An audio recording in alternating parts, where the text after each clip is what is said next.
You've heard it said countless times. Donald Trump sneezes, the UK catches a cold.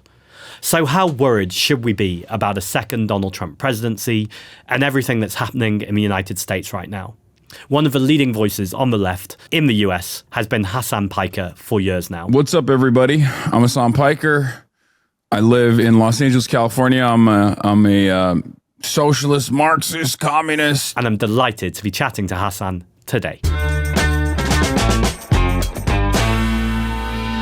Hey, Zach. Chris Packham here. I just want to tell you about something really exciting.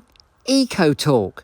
It's a phone company that helps restore nature, and it's brilliant. You can find out more about it at ecotalk.co.uk.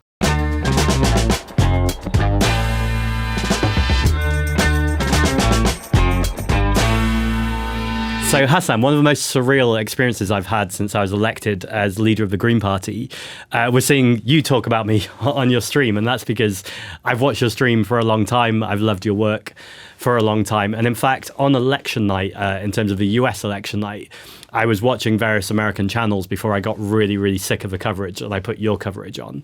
And it was great. One thing that really struck me, though, was you knew for a long time that Kamala Harris wasn't going to win and America was going to have a second Trump presidency. And it felt that evening like you were almost in like some sort of nihilism, like you were just like, this was the route we were down. Is there any hope? Like, can we come back from this place?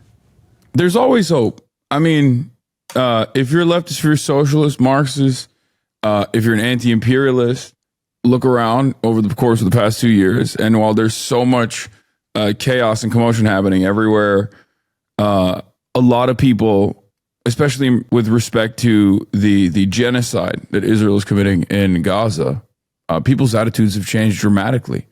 And as someone who has been an advocate for Palestinian emancipation for the past decade, I never would have imagined that the attitude shift would be so dramatic in only 2 years. Now, of course, the violence is untenable and it's unacceptable. It's horrifying, but to me, that is a constant reminder that things can change, that we can organize, and as long as we're steadfast and principled, we can eventually win back some power, and then hopefully give people more liberties, more autonomy. And in the States, does that change come from within the Democratic Party? It's difficult to answer that question because this is the question that everybody talks about all the time, myself included. This is an ongoing issue right now. Entryism is not the end-all, be-all, but I do think my own personal assessment of it is that you cannot restructure the Democratic Party to be a socialist party. I don't think that's the case. But I do think that there are readily available tools and a willingness from self-identifying liberals to vote for self-identifying socialists within the Democratic Party. So in the absence of a third party ticket, in the absence of a third party viability, I think you just got to use whatever tools are readily available, exhaust all options. And I think one of the major problems in America is the lack of class consciousness, and also the adverse reaction to even the moniker of socialism. Most people don't know what socialism is, and those who have heard about it have been properly they've been educated against socialism. They hate it. They think it's a bad thing. So I think it's important for people to, at the very least, become more comfortable with the ideology as it's happening right now in America. I think it's like 65% of Democratic Party voters say that they sympathize with socialism. And I think even 16% is an even weirder number of Republican Party voters also sympathize with socialism. I guess those are the national socialists. I don't know what's going on there. And somewhere around, I think like 45% of independents. So that's what I think leftists could do, while not ever stopping their organizing. It's a multifaceted approach. This is just one of those. This is just one aspect of a multifaceted approach. that reflects a lot of what's going on in the UK right now. Bloomberg did a piece about me the other day that was meant to be, I think, a hit piece that compared me to Zoran Mamdani. And I spoke to the Washington Post yesterday, that famous leftist organization. And they're doing a piece this weekend, I think, about what's going on in the UK with me and what's going on in New York with Zoran. I don't think the Washington Post are necessarily coming from a place where they want to see a big left-wing transformation in the world. But nevertheless, do you think there is a moment right now, both in the States and around the world? And what sense do you get that if Zoran does win in November, and I think it's looking pretty good without being complacent, what ripples will that have around the world? I think it'll be pretty significant for the National Democratic Party and its outlook. I think democratic socialists, like people like Zoran Mamdani, are basically saving the Democratic Party from itself. It shows me that liberals, by and large, which is as it stands, unfortunately, the most mass political movement that we have. People who just simply self-identify as liberals, or people who are liberals without realizing it, people who might have sympathetic values to Marxists and socialists, but just think that they're liberals. The people that think that liberals are the left, right? I think it shows them that a charismatic, young, vibrant, dynamic candidate who is unafraid to call himself a socialist and is unafraid to call out Israel for doing a genocide, who is going to work tirelessly to solve some of the material harms that you're experiencing. That is a successful candidacy. And I think by and large, liberals just don't want the Republicans to be in charge. They just don't want the Republicans to win. They are understandably disturbed with what the Trump administration is doing. And they're also pretty frustrated with the lack of response from the Democratic Party, from the establishment Democrats. So I think this would spell the beginning of a tide shift, hopefully in a much larger way than we saw with the Justice Democrats in the 2018 midterms. I was interviewed last night by Mehdi Hassan on Zateo, and I know he interviewed Zoran a couple of weeks ago. And something he asked him about was Donald Trump has already said that if Zoran wins, Trump will do everything he can to disrupt unless he, quote unquote, behaves himself. How much of that is a credible threat? I'm not aware too much of a centralization in American politics of how much Trump can tie the hands of a New York mayor. Oh, it's it's not just tying the hands of the New York mayor. Trump is unprecedented in the way that he's behaving, for sure. I mean, he is the logical conclusion to a multi-decade-long project called the unitary executive theory that Republicans have been trying to establish in America for quite a while. It's just a way to consolidate power in the hands of the executive, basically turn the White House into a monarchy. And Donald Trump happens to be the perfect guy to do it, or at least all of the people that are surrounding him do have that deliberate and direct interest in conducting this centralization of power. Trump is just the guy who's crazy enough to not even realize that he's doing it, or it just suits his narcissistic tendencies. But yes, he absolutely will do everything in his power to hurt New York and New Yorkers. But I think New Yorkers are not fearful of that. They understand that this is the finance capital of America. This is where Wall Street is. It's a fairly powerful constituency, fairly powerful people live there. And there are interests outside of like simple class interests of like destroying the city that I think people might react negatively to. What I mean by that is a lot of people that live there love New York. They care about it quite a bit. You got a lot of journalists there. There's going to be a lot of resentment from people, not directed towards Zoran, but instead directed towards the administration. And I think people will put up a strong fight. And that's probably a better alternative than Andrew Cuomo, who is already a right winger, but also has a DOJ case hanging over his head that would make him just as compromised as Eric Adams is. Gosh, it's quite the mess there. Trump, in the last kind of 48 hours, has finally put on, I say finally, he's put on sanctions on President Putin. we've seen kind of his relationship with Putin and Zelensky, kind of he's just flip-flopping all over the place and doesn't seem to have taken a clear stance. I was asked about this last night, and I basically said that I think Donald Trump cares about one thing only, and that's Donald Trump. Do you get a more sense of a nuanced position on what Trump actually feels about Russia and Ukraine, and also whether he cares what the American public think about that, or if he's playing another game? Yeah, I think Donald Trump just cares about Donald Trump. Like there was no interest, like even with the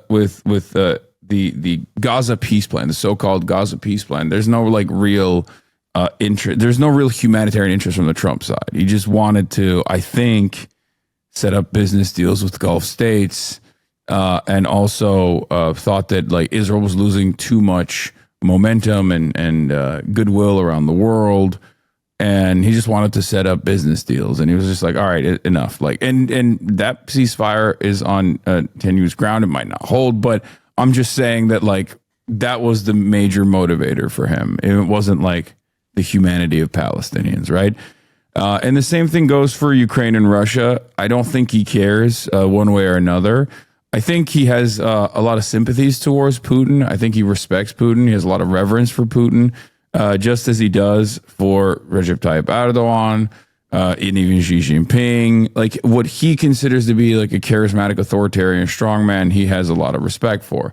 I'm not putting Xi in the same category as these other guys, but I'm just saying like he likes someone who commands respect. I'll give you another example, Claudia Sheinbaum. I think Donald Trump always had a good relationship with AMLO, and he has a decent working relationship with Claudia Sheinbaum as well, despite their ideological differences. And I think that's because like he sees someone being charismatic, and he like that works for him.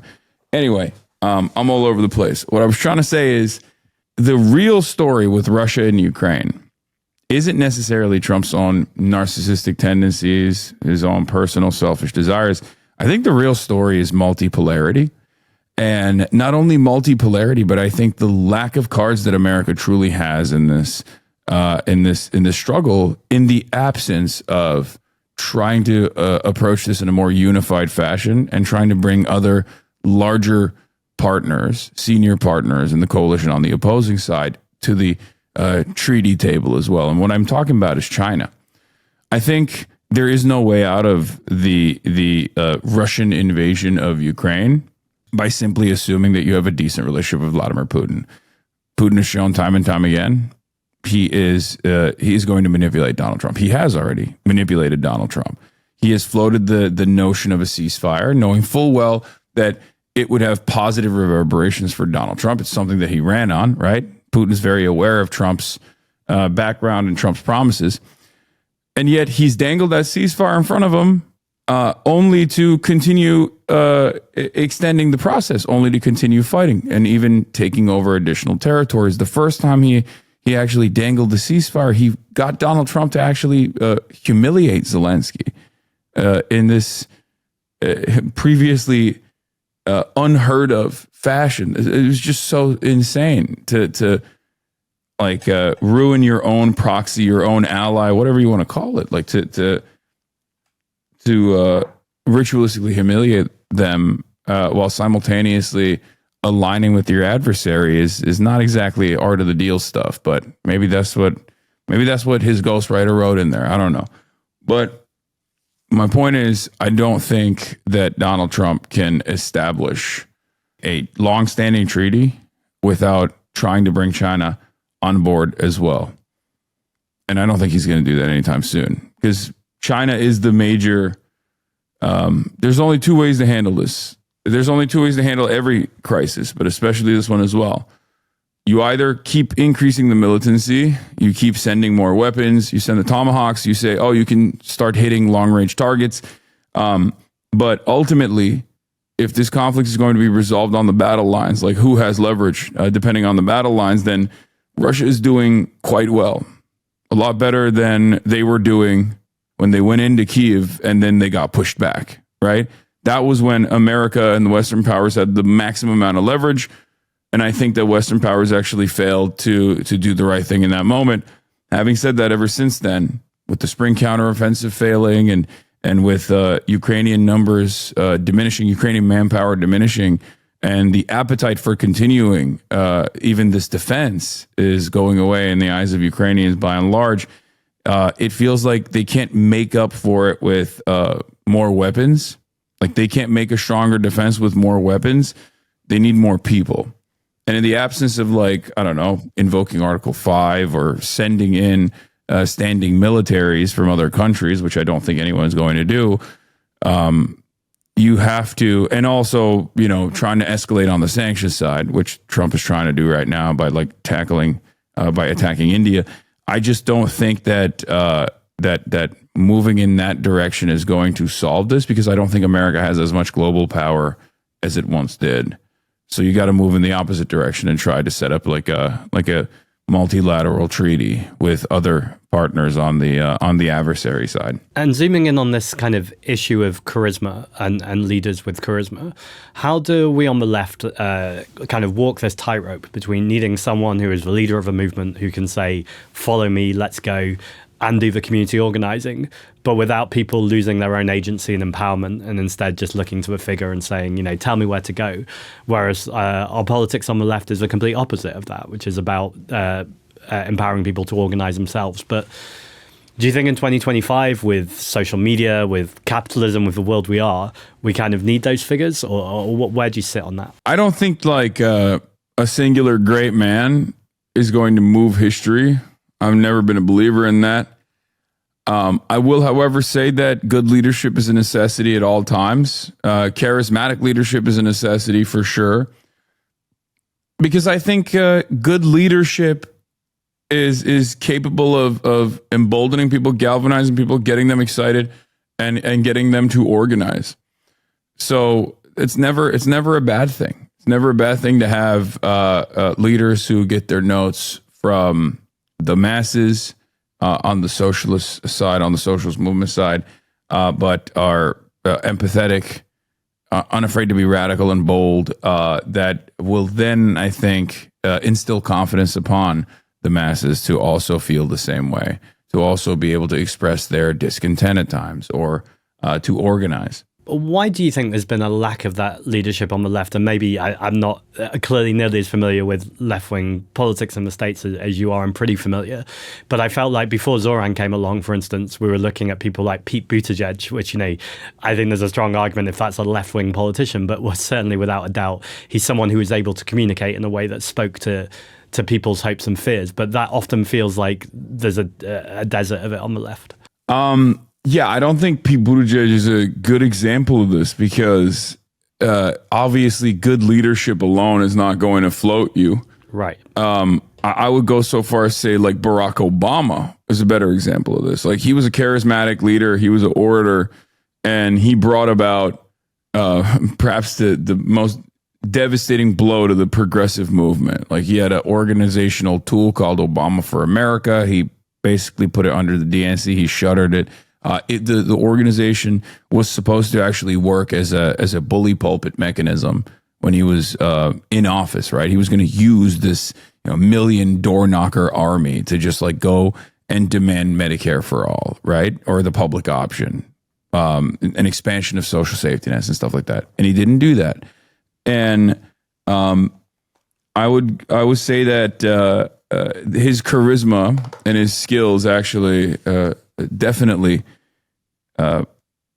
emboldened a lot of people, and definitely caused them to, I mean, he's a once in a lifetime candidate for that reason. But the reason why I wouldn't compare him to Pete Buttigieg is because, one, Pete Buttigieg is nowhere nearly as charismatic, and two, Pete Buttigieg doesn't even have like the background that Obama did. Like, Obama was fairly radical when he was running, and the way he had designed himself in Chicago politics, like a lot of the early allies that he dropped with a little bit of scrutiny were people that had actually built up his brand as like somewhat of a young radical. Jeremiah Wright being a great example of this, or he was pictured with Rashid Khalidi and Edward Said. Like, this is a man who was very well read and who was very knowledgeable about all these issues, all of this injustice happening all around the world, and he dropped it. But I think that caused him to also win a lot of favors with the masses as well. It caused him to be more like, I think using some of that revolutionary language is what made more people tune in and get excited about him. Yeah, it makes a lot of sense. I also realize I'm not talking about AOC and the Squad and Bernie Sanders. I realize that everyone's been on a journey though with some of these guys in terms of, in times they felt like they really were the answer, and at times they've been deeply disappointing.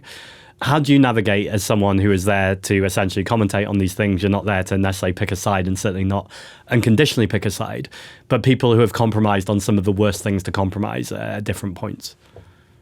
Yeah, I mean, Bernie was a big disappointment these past 2 years. It made me very sad as someone who I think is a very important figure in contemporary American politics. Like, right.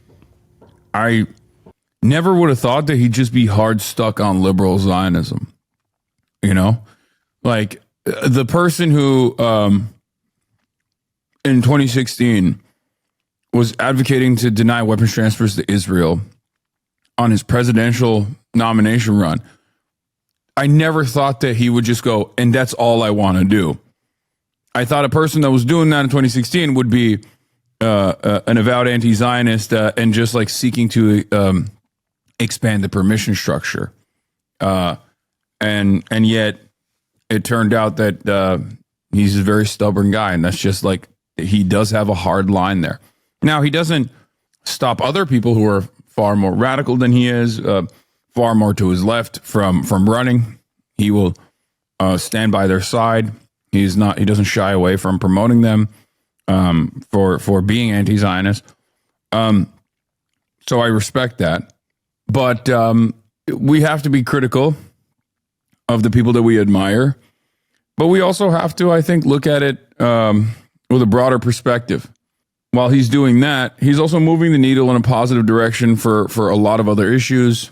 I will always come at this from the recognition of what Bernie has done and what he means for the modern left movement in the United States of America. And for that reason, like that's just not something you can take away from him.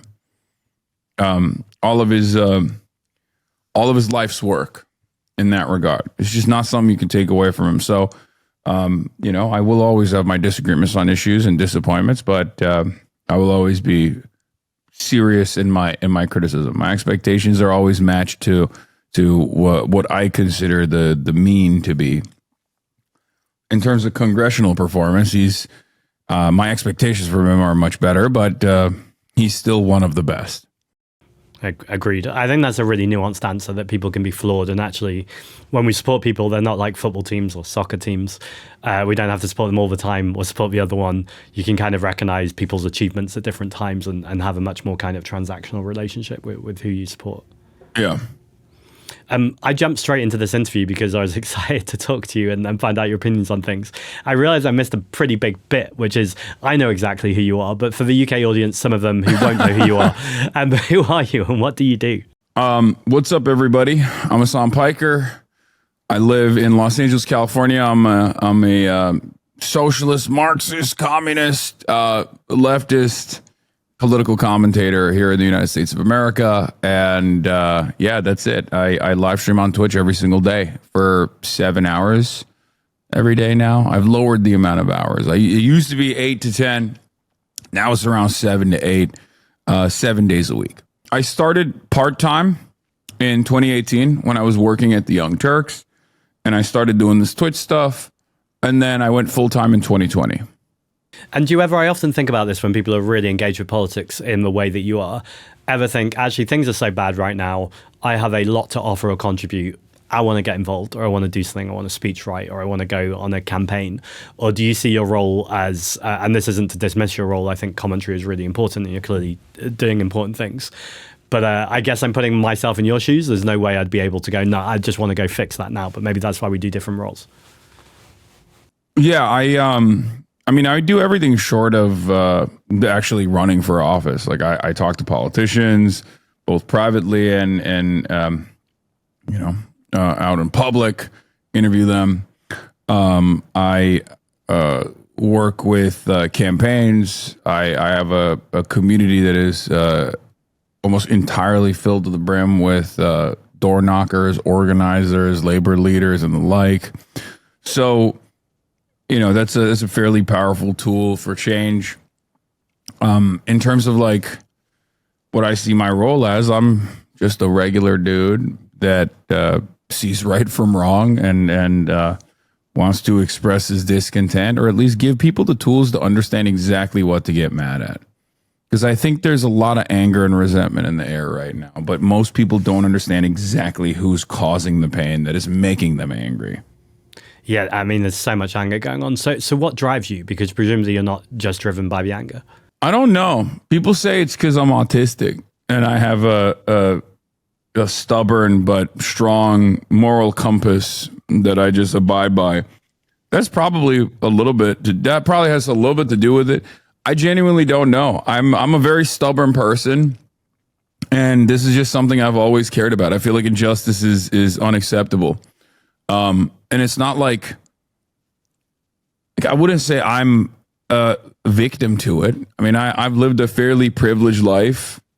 I came from an affluent background, and but it's just something that I've always been frustrated with, and I genuinely don't know what it is. I think that at its root, I guess if I were to think about it, I think it's inappropriate and messed up that people don't get an honest shake simply because of where they're born, and some people having more than others due to their starting position, I think is completely unacceptable, and that there are so many people out there around the world that have unlimited potential that just never get to achieve their dreams or never get to actually make these wonderful contributions to society.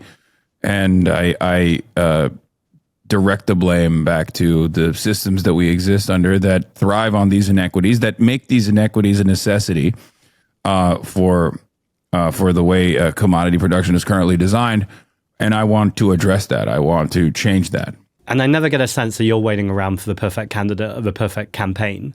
So do you have a vision for the future, kind of what you want to see politics going towards? Yeah, I mean, I don't think there's a perfect candidate or a perfect campaign that will just like single-handedly change everything. This sort of movement building requires time. Just like Bernie Sanders himself wasn't like a singular force that changed American politics or anything like that, but he gave a lot more people the confidence, the tools to be able to communicate their desires better, the liberty almost, the expansion of the permission structure to say that you're a socialist, to show people that is an alternative out there, to show liberals that is an electable alternative, as a matter of fact. And we're kind of seeing the impact of that right now. And that's like 8 years after the fact, 9 years after the fact, right? So you never know how things might change, but I think in order to build a popular movement, there is a tremendous need for organizing, and it takes a long time. It takes mass awareness initiatives. So it's not like a singular person that's going to be able to magically hypnotize people into or shake them out of their drunken stupor and their firm commitments to capitalism, in spite of its obvious ways of class antagonisms that harm people of the working class. So I think it just takes time. You just got to keep organizing. You just got to keep building the network and the mechanisms to offer pushback. You got to be careful using the word hypnotize on this podcast, by the way, but maybe that's not reached you. Oh, wait, why? Is that before I was awesome? in politics, I was a theatre actor. And while I was a theatre actor, I also worked for a while as a hypnotherapist. And you can imagine what the right-wing media have done with that in this country. Oh, no. Wait, you were a hypnotherapist? Oh, God, you must be breaking people's brains because you're Jewish, too. Like, there's probably so many Nazis that go crazy. Hasan, I'm a Jewish, gay, vegan that used to be a hypnotherapist that has a gap in my teeth that is left-wing and leads the Green Party. You can imagine what the right-wing media in this country are doing right now. Each day there's a new story, and I'm enjoying the kind of new creativity that they reach for. It shows they're rattled. It does work, though, but like, think about it, though. But I do think, in a way, the ways in which people attack anti-Zionist, like, it is kind of OP when you're Jewish, when you're just like, okay, it just, because I'm Muslim, I get attacked nonstop by dudes who I used to call out for anti-Semitism, right? I've spent my entire career as a political commentator combating bigotries of all sorts, including anti-Semitism, Islamophobia, and the like. And like all of a sudden, these past 2 years, half of the people that were making Holocaust jokes and oven jokes all of a sudden found themselves being very pro-Israel. They're still anti-Semitic. They're just pro-Israel. So now they get to attack me and say, I'm the anti-Semite, you know? But in your position, I feel like at least people understand, like, that's so ridiculous, right? It blows my mind for people who hate Jews so much but love Israel and will do everything they can to wave that Zionist flag. It's becoming... Yeah, Tommy Robinson. Right. Exactly that. It's becoming increasingly obvious that they maybe don't have Jewish people's interests at heart. No, he's a real big Maccabi Tel Aviv fan, I heard. It's just... I'll tell you something funny. I don't know if this is allowed to be talked about on your podcast, but I have people from all different backgrounds that follow me. All right. And there are a lot of right wingers that follow me as well, mostly to just like, you know, come in and talk shit. And there was a guy who's like, the other day, there was a guy who was like, yeah, he's been going on about Israel far too much this past week. I had to finally unfollow Tommy Robinson. I was like, this was it for you? It was like a reform guy or like a right wing guy who was just like, you know, I'm honestly England first. Okay. If I kind of start sensing that you're putting Israel in front of England, I'm going to tell you to take that shit out of here. Like this guy was a authentic, EDL guy who just, who didn't like how much Tommy Robinson was working with Israel. I love it. We're going to be right back after the break. Hello, Zack. Chris Packham here. I hear you're being politically bold. Well, we at Eco Talk are being equally bold. It's the best service going, I've got to say. Best network coverage in the UK, lots of different deals, lots of packages. And if you get any trouble, you don't speak to a bot. You speak to a real human. But you know the best thing? The best thing is that the profits are going into nature conservation for beavers and badgers and birds and butterflies and lots of other things which don't begin with B. So, Zack, I'm telling you, if you want to talk bold, mate, you better be doing it on Eco Talk. And you can switch really easily at ecotalk.co.uk.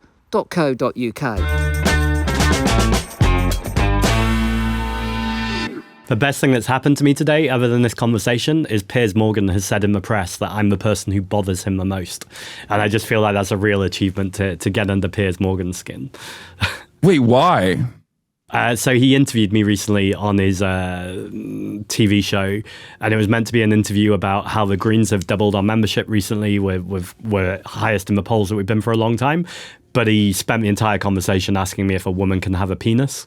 And I met him back with the same robustness he gave me, and I just accused him of trying to distract from the inequality in our society and the deep poverty and the elites and multimillionaires and billionaires basically sucking up our property, our assets, and taking our power and wealth.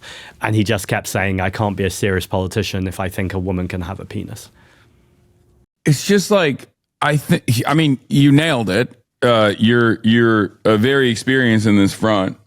And I think it goes back to Zoran's popularity as well, as just like a lot of the culture war stuff comes across as super insincere and silly if you actually focus your effort on the material dispossessions of like the masses in general. When you talk about rent, when you talk about landlords, when you talk about the affordability crisis here in America, or a modest expansion of like the pre-existing social safety nets, and your opposition goes, well, what about trans people? It's like, but this is a ridiculous thing. Like, you're a ridiculous person. You're obsessed and weird and gross for constantly trying to bring every conversation back to this like 0.1% of the population. Like, leave people alone.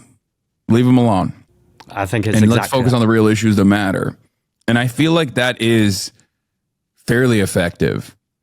I don't think we've been able to test this out as much because, especially here in America, because Democrats do shy away from class first politics, and I think they do cynically weaponize identity as as a way to make it seem as though they have some sort of disagreement with the Republicans when they kind of don't. And we've seen that in tumultuous moments like this past election cycle where the prominent Democrats were like, you know what we did wrong? We defended trans people too much. And it's like, but you didn't do that. Like they were like, oh yeah, we're going to win this election by being transphobic ourselves. It's like, no, that's not going to happen.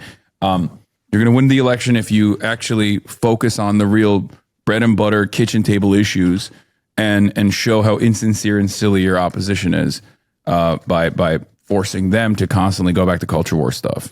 So I've got a two-part question. I think you're going to agree with the first bit and you're probably going to disagree with the second bit. And I'm a politician.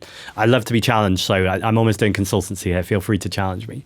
So for part one, Owen Jones called my strategy today the no bullshit strategy. So I've been going out on media, I've been focusing on inequality. And when asked a question on the culture war issue, I've taken it head on and gone straight back to inequality every single time. Now, the result of that, or I can't say it's a direct result, but it's pretty clear, is membership of the party has doubled in 6 weeks. We're at the highest we've ever been in the polls, and the other parties are starting to panic, including the Labour Party who are in government, who seem to be shifting their position on things. And in fact, the party of government keep putting out press releases attacking me, trying to discredit me. So I think it's pretty clear they're rattled. But the second part is you've spoken a few times in this discussion about being explicitly socialist. Now, look, I am a socialist, but I find, and I don't know if maybe there's a difference between the UK and the US, but I don't imagine so. I'd imagine it's even worse in the USA. That if you say you're a socialist, I feel like that's moving away from the inequality issues, because what I'm talking about then is political ideology that could lose people, and we end up in a kind of nonsense conversation about what is socialism, what it doesn't mean to you. Then we're straight into a conversation about communism because people don't know what socialism is and definitely don't know what communism is, as opposed to going, actually, these are the things I stand for. You need to lower your bills. We need to tax billionaires. We need to bring our assets back into public ownership and nationalize them. And I find that's the smarter comm strategy. But there are people on the left who will absolutely say, well, I don't want to be a part of that, because he's not explicitly going around saying I'm a socialist and this is a socialist party. I think do what you feel is authentic to you. There is no, I spend very little time with sectarian infighting on the leftist side. In general, even the terminology I use, leftist, is already up in, is already contested, and people get very frustrated about it. I think broadly, especially in the United States of America, we have no motion. There is no like robust socialist movement yet. There is no robust workers movement. There is no workers party in this country. So for me, I've always tried to maintain solidarity to the best of my ability. I don't really care about any of the monikers that people give me. I don't think that it's necessarily something negative. Like I'm fine with just being like, no, you just don't know what this word means. It's fine. It just means an alternative to what you think the Democratic Party represents. Because like, I think if you were to ask the average American, like historically, all the way since FDR, if you look at a lot of people, like they think the Democrats used to be the workers' party, right? Mm-hmm. It never really was. It was always a bourgeois liberal party, but like, but there were at least like some significant social democratic gains that were made, right? So, especially under FDR. So, for people like, I just try to work within their pre-existing understanding of the world, and I care more about the issues than anything else. So, I'm not married to any particular contextualization or any kind of moniker. I don't necessarily care, but I also don't think that it's bad to explain to people what this is and what this has been historically. But I think there's just far too much red scare. So I don't know. Maybe it's more effective when you're running for office. But the boldness in which Bernie Sanders was able to openly state that he is a democratic socialist did, I think, play a formative role in a lot of people's understanding of the term itself. They were like, wait a minute, this seems like a different kind of Democrat. I thought socialism was a bad thing, but here you have a guy who I really like, who I really agree with his worldview on many things, and he's saying he's a socialist. He's an independent senator from Vermont, but he's caucusing with the Democrats and he's running for president under the Democratic ticket. But he says he's a socialist. What is that about? And I think that like starts people on a lot of reading. It gives people decent tools to really understand the class dynamic at play. It can lead them astray as well to a certain degree, but I don't think most people are going to dive into theory that hard. So I don't even worry about that necessarily. I feel like international solidarity among the left and socialists is really important. We also know that the other side are doing it much better than we are in terms of their solidarity and their networks. And we know Steve Bannon was fundamentally involved with Brexit in the UK. Do you think that the UK and Brexit was kind of the beginnings of what became Donald Trump and that you're experiencing now, or has that all been bubbling away for much longer and Brexit was kind of just one symptom of a wider problem? I mean, I'm a firm believer that, well, first of all, yes, you're right. There's a lot of international solidarity among fascists. There always has been. It's probably a little bit easier as well in terms of like building a robust network. Fascists have historically always aligned with moneyed interests, so they're not disruptive to the capitalist hierarchies. They're actually seen as a force of stability when capitalism is in decay. So that makes it a lot easier for them to organize internationally. That's why Elon Musk is going to the AfD rallies and talking about, Deutschland for Deutschlanders or whatever. Having said that, I think Brexit is yet another symptom rather than the inflection point where people get frustrated, austerity. Tories push for austerity. They privatize your water. The river's not clean. The water supply is not great. Energy crisis taking place. Cost of living is exploding. All the council housing has been privatized, and the pre-existing social housing that English people had is going away. All of this frustrates people. The austerity frustrates people. NHS, it gets gutted, and then you have longer wait times. Transportation gets privatized, and year over year, it gets worse and worse results. Too many stoppages. It's inconsistent. People get more and more frustrated. And then who do they shift that blame to? Well, on the right, you have people that say it's the Polish, it's the Muslims, it's the immigrants. Right? And if you don't have a decent vision on the left, a strong opposition to that kind of fascist sentiment, to really recenter the conversation back to labor, to really recenter the conversation back to the class dynamic at play, you're always going to lose to that reactionary sentiment because it's alluring. It's such a simple message to be like, yeah, everything is shit now because brown people are here. They don't speak your language and they're scary. And a lot of people, in the absence of a socialist alternative, find themselves in the throes of reactionary thinking.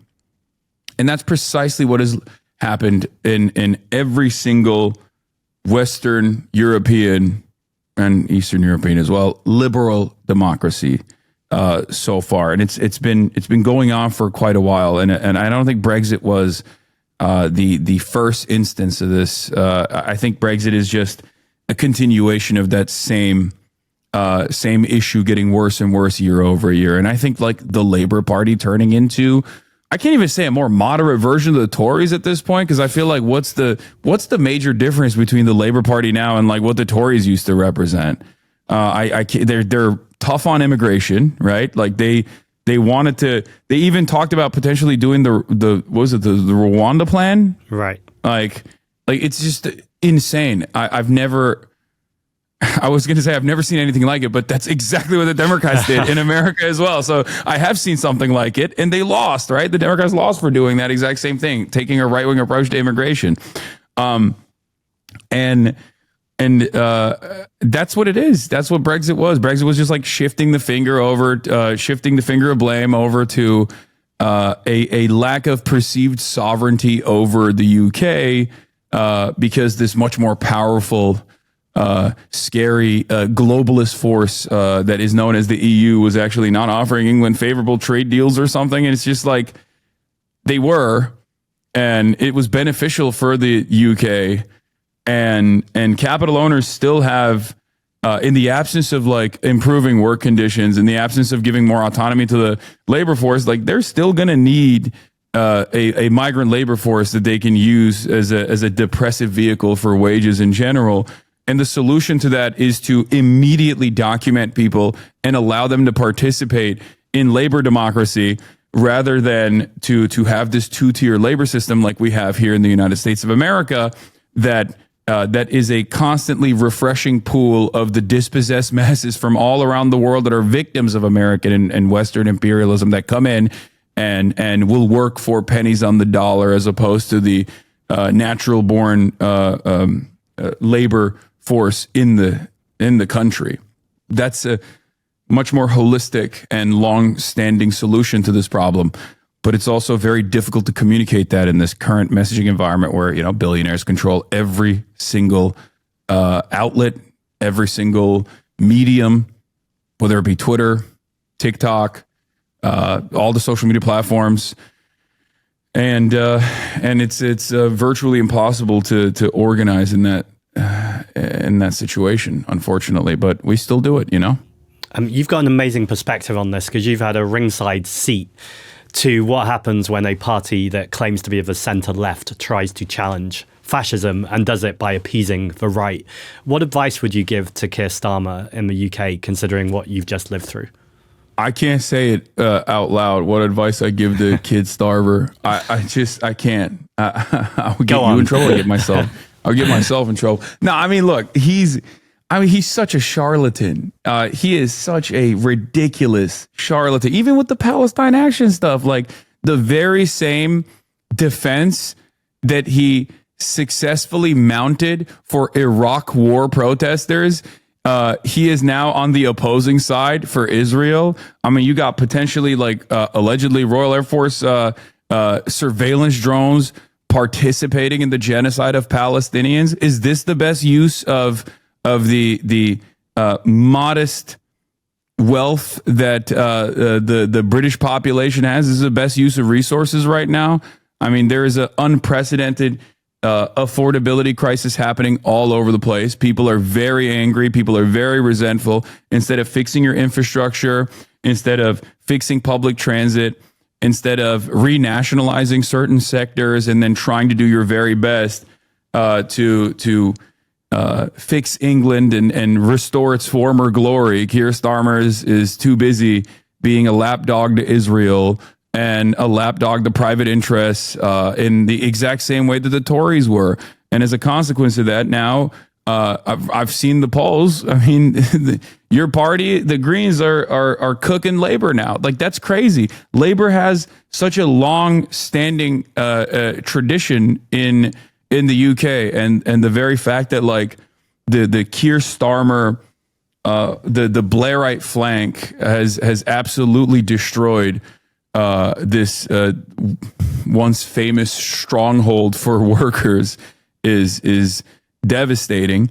But I guess there is it's good that people are noticing that, though. It's good that people are noticing that, like, they want something different and they want a left alternative, not like this right-wing fascist alternative in the form of reform. Because I do think that was what my initial assessment was that Keir Starmer was going to be a centrist liberal. He wasn't going to address any of the problems, any of the financial issues that were going on. And then that was going to breed more hostility. And it was going to allow even more reactionary forces, such as the Reform Party, to basically take over. And we're seeing that happen all over Europe with the rise of the nationalists in France, with the rise of AfD in Germany. Luckily, there are some alternatives out there. You got the Greens in the UK. You got France Unbowed, and whatever remains of the Popular Front that they had put forward in the last election cycle, which I think is important. It's an important coalition to keep together. They're doing their very best to show the public that there is a real committed alternative that focuses on workers rather than all of this other nonsensical bullshit like blaming brown people, you know? A final question, because you're amazing at predicting politics, and I might regret asking this, but as someone who is observing UK politics, what is going to happen to us over the next few years? And of course, what do you think is going to happen with the Green Party in the coming years? I hope that there is more momentum, and that there could be like a broader coalition launched here that could put up a strong defense against conservatives, which are falling apart already, and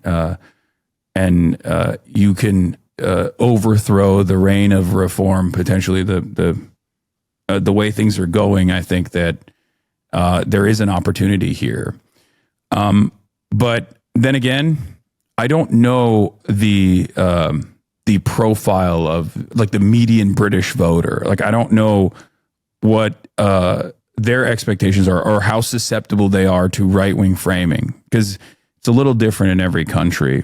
I think the issues remain. The issues surrounding capitalism are still the same, but how successful the divisive politics of the reactionary right is dependent on is entirely dependent on how receptive the audience is, and I don't know how British people respond to it, but it does. I am a little fearful because I do think that people look at this immigration stuff as like a major issue, and I think it's important to very quickly try to redirect people's focus into a class first politics and remind people that, like, whether it was Polish migrant workers coming in, or whether it's Muslim refugees or Indian and Pakistani workers coming in, like these are people that have the same ambitions that everyone else has. They just want a roof over their heads. They want a hot meal, and they want a better future for their children. They're not here to like invade or ruin the country. And as a matter of fact, they make the country much better in very meaningful ways, whether it be the cuisine or whether it be the culture. And I think it's important to stress that. I mean, that's what has made America such a powerful country, I think. Like, many people don't realize that, but the very fact that, for example, America is, as a developed nation has remained in a much better standing in terms of its population not aging, is because of the steady flow of migration patterns into the country. Like, this is important for the nation's survival as well, if you even care about that sort of thing, if you believe in that sort of thing. What if I push back? Because I think you're giving a brilliant answer, but I guess I have one extra jigsaw piece, which I am so confident in the power of storytelling if you get it right, and that's an important caveat, if you get it right. That the power of storytelling, if we get the storytelling right and the resourcing and the campaigning and the mobilizing, then there's no reactionary right that can't be beaten. Ultimately, it's about shifting the dial with the public, and whether you live in the UK, the US, or wherever you live, as long as you have a democracy, and again, that's another caveat, then with a powerful storytelling, you can take on vested interest, because you can go from community to community and make sure that people see them as the protagonists in this story. And I think that's how we change our countries, and I think that's how we change the world. I mean, I agree with that, but I think storytelling is good to mobilize the masses. But I think there is always going to be a point where the masses have to showcase their power. The masses have to showcase like their commitment.